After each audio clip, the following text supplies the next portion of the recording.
Usembut Menteri Rangba Khuborjylla ubapet ya ketenat PWD ba Prestun Tensong ula Pyntip ba Jingsorbe ya Greenfield High Speed Corridor ha Meghalaya kabadan hadu shispa 1.5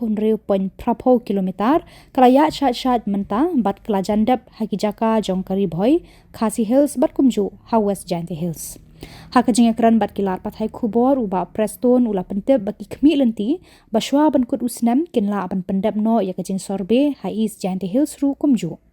La Pyntip bakani ke surak he kan sedang na mau lengkung hajan umyam batkan poi terter shadu 5 gram kabadan hajan selchar ha Assam. Uba Prestun ula Pyntip ru uba hakajingelang kabalong menta kasngi ula ekran ru hakabayade bat ketura bypass. We will be meeting with my officials from PWD, NEHU, Revenue Department, with all the respective DC to get the first-hand information about the progress of the Greenfield High-Speed Corridor of 166.80 kilometers, starting from Maulengkung, from Umyang, up to near Panchgraph side, up to the border of Assam. And I'm happy to inform all of you that the survey in Khubor district,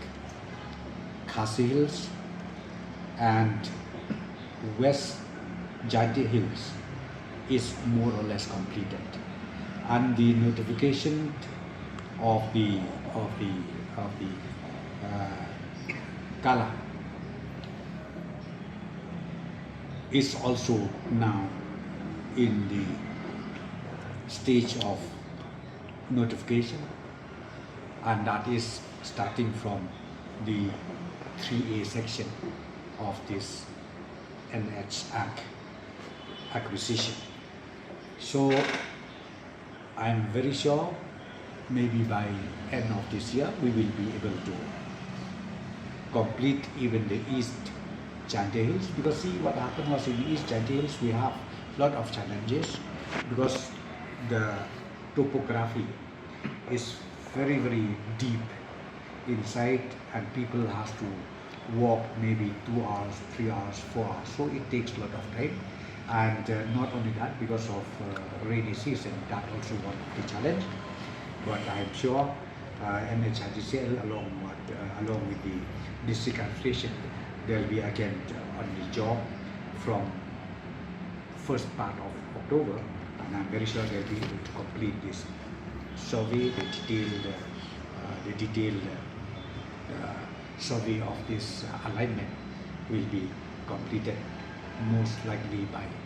this end of the year. Implementation of this project, which is a national project, you should say,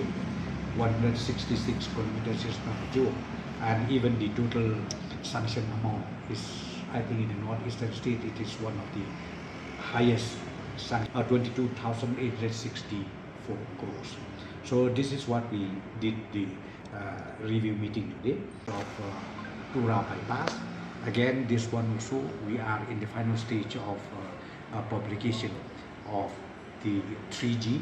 and 3G, as you are aware, that we are reaching to the stage of identifying the landowners for disbursement of the land compensation.